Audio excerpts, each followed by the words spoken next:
Call this meeting to order, please. Everybody join us in the pledge of allegiance.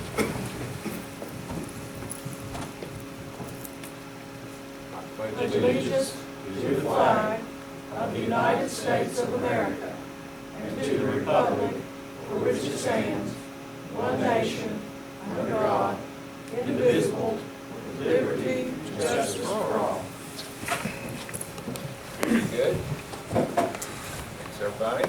The rain and flooding has subsided briefly, so we're going to try to continue here. Let's approve the minutes of the February the 2nd regular meeting and the February 10th, 2016 special meeting. Motion made by Carol, seconded by Fred. All yes vote? Yes. Yes. All yes. Okay, good. Mr. Limble, anybody sign in? No, sir. Okay. We don't have any public comments, so we'll go to the administrative section. Could I have a motion to look at those, please? So moved. Mr. Wilkerson, seconded by Mr. Baker. I thought you were going to do that. Okay, Jeff? All right.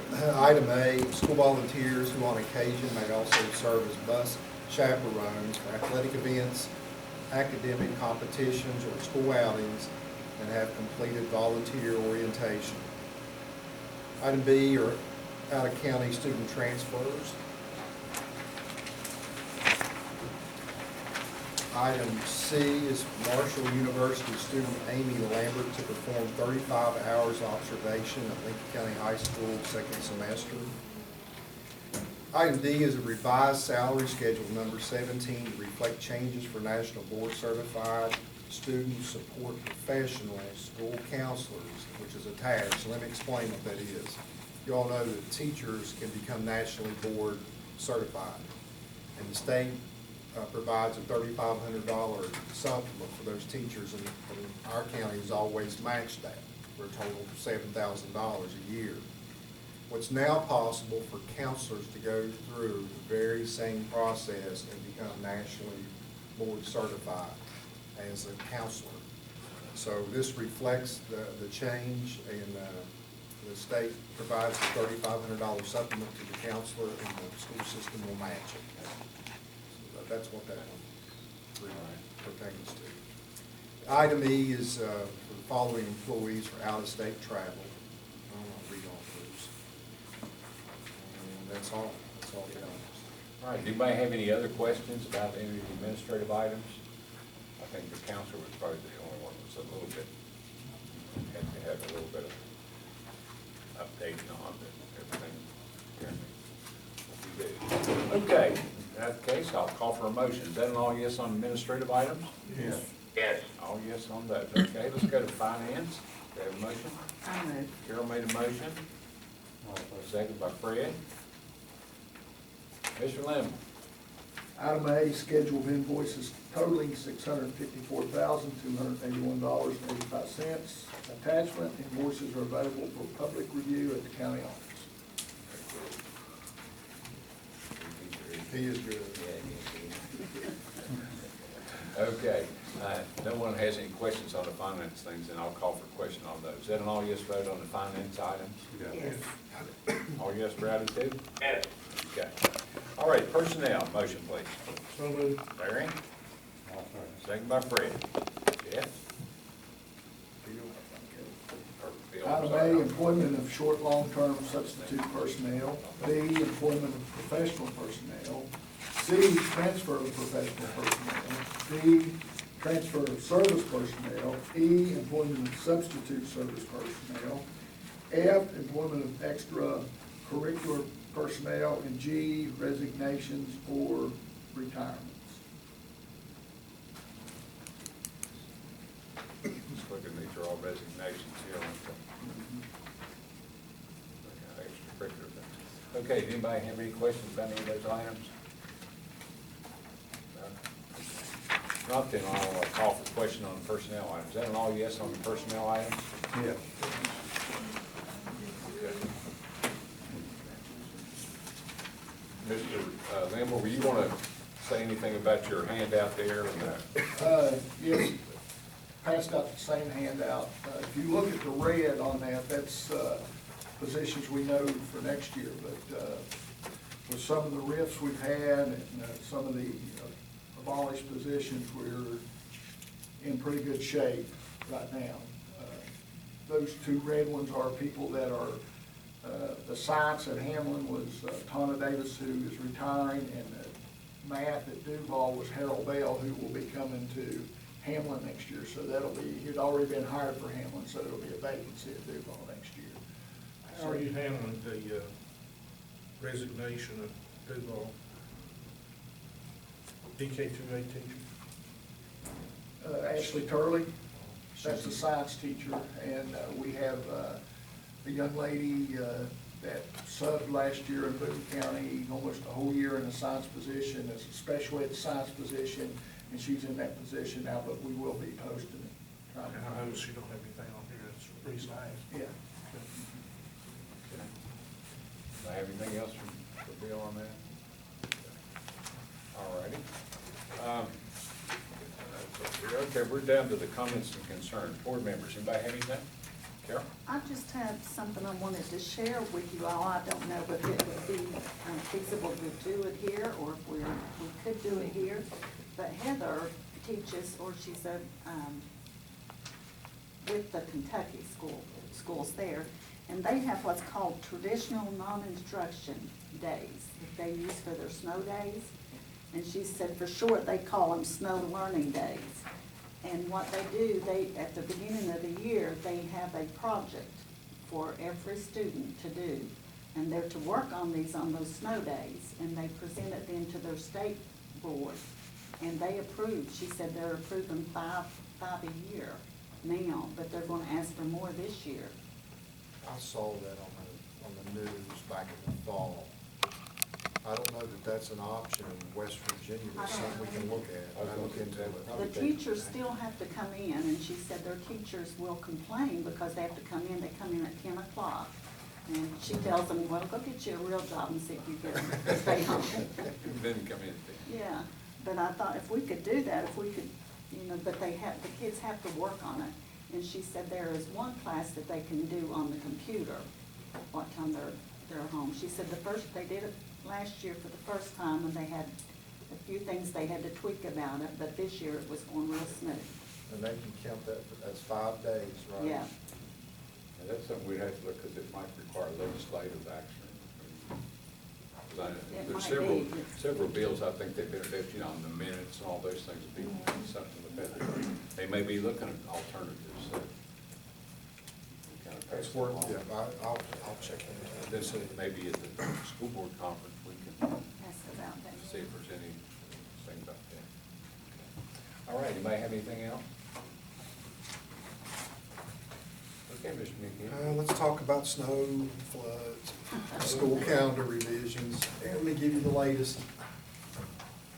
Blaming Mr. Wilkerson for all this weather. Not looking good, is it? He called it back in the fall. We was having such a nice spring this winter, and then all of a sudden, that's the latest. Yes, sure. That's all. Or do you have one? You go. Here's another one. Here you go. As you know, we were out these past 2 days, which we have those OS days there at the end, June the 7th, 8th, and 9th, that's available to us to make up for that lost instruction. This one hasn't been updated, has it? It's still showing OS days Right. on the ones we've already converted. Right, and we'll do that eventually, but we'll wait until Okay, I August. just want to get it clear in my mind here. So what's gonna happen now is the day that we missed, on Monday, February the 15th, will now make it up on June the 6th. That's a preparation day, and that day always has to be the last day of the school year. So that day will just start sliding towards the 9th. So June the 6th and June the 7th are now instructional days, and the preparation day is on the 8th. Now, we have 2 days remaining, so if we were out 2 more days, we could use the remaining OS day on the 9th, that we still have there, and that P Day. And last year, we had to use that preparation day as a day of instruction. So there are 2 more opportunities within the calendar to make up lost instruction. Okay. Now, let me clarify, that doesn't mean if we miss more than 2, we don't have to make them up. Correct? And once we get beyond 2 days, then we'll have to look at ad noms. Well, that's what I'm saying. Right. I mean, when you say there are 2 more, there will be 2 more possible days for Right. makeups. Really, there are more than that. Well, that's true, that's true. I'm saying, within the calendar itself, without going to the extended days. Right. You know, the outside calendar days. Right. There are 2 opportunities without, having to. Yeah, because all you're really doing is going to those extended days that aren't part of the original 200-day calendar. You're right. Right? I get confused on that myself sometimes. Well, it's hard to keep track, and like girls up in the finance office, we've been huddled up every morning. Every time we miss another day, I'm up there walking them through, this, make sure we're all on the same page. But Okay, now, the graduation and all of that, that is not affected? no, that's locked in. When you submit that date, like in May, our school calendar's due to the state board for approval. That date's locked in stone. Okay, so that doesn't change. Okay. All right. Okay, good. Now, this will be on our, maybe next week or something? Brenda has it ready to put on the next board agenda for approval. And hopefully we don't have any more snow, rain, or any other claims. Fire.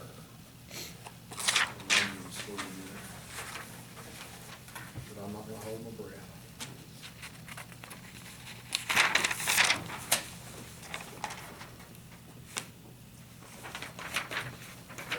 Okay, I discussed with the board a couple of meetings ago about my desire to have an award ceremony periodically throughout the year to recognize, like folks like our spelling bee winners, math field day winners, golden horseshoe, et cetera, as opposed to having that end of the year recognition at the high school. So with that in mind, per that discussion, I'd like to suggest, recommend that we hold our first award ceremony prior to the March 15th board meeting, like at 5 o'clock that evening.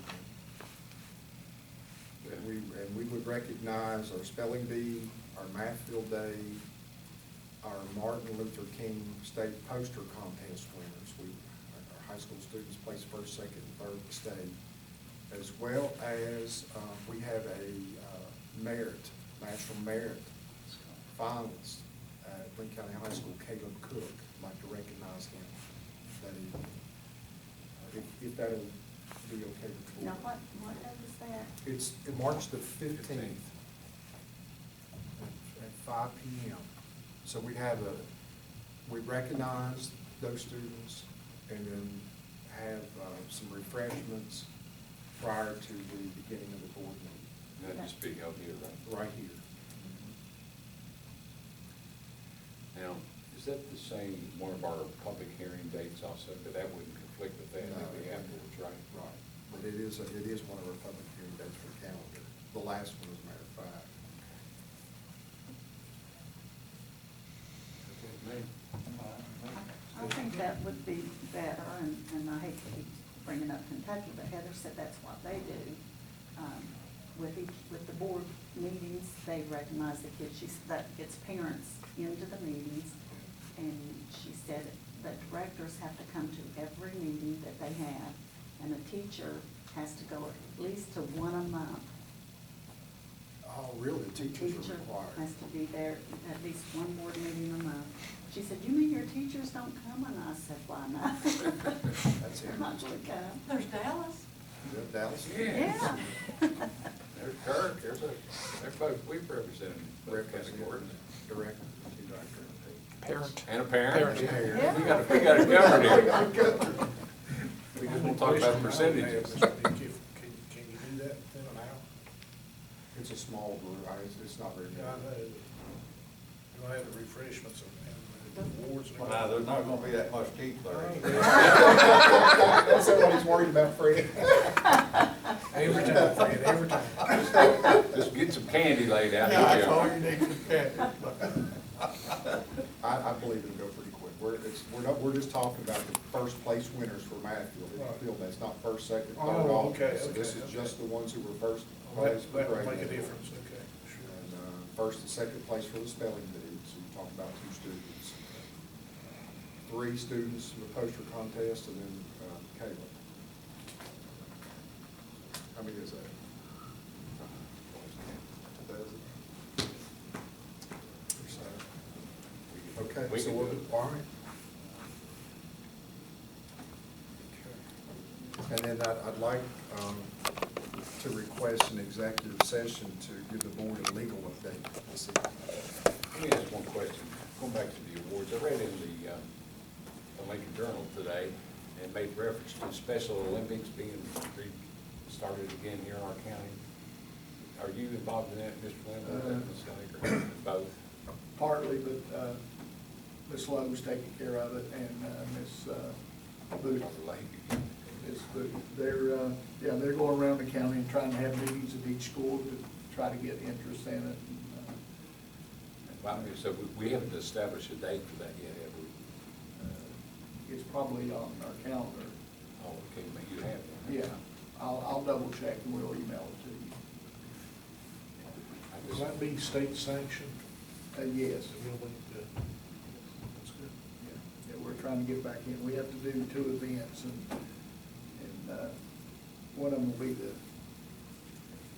spring, and then those kids will be eligible to go to the summer games, and then we're trying to find one more where we can just get a couple athletes to go to, because you have to do 2, and we'll try to grow on it next year. That's great. I'm glad we're getting back into that again. Yeah. Okay, Mr. Meek has asked for an executive session for legal matters. What's the pleasure of the board? I'll move. Carol made a motion, seconded by whom? I'll second. Fred. At 6:17 PM, is that an all yes vote to go into executive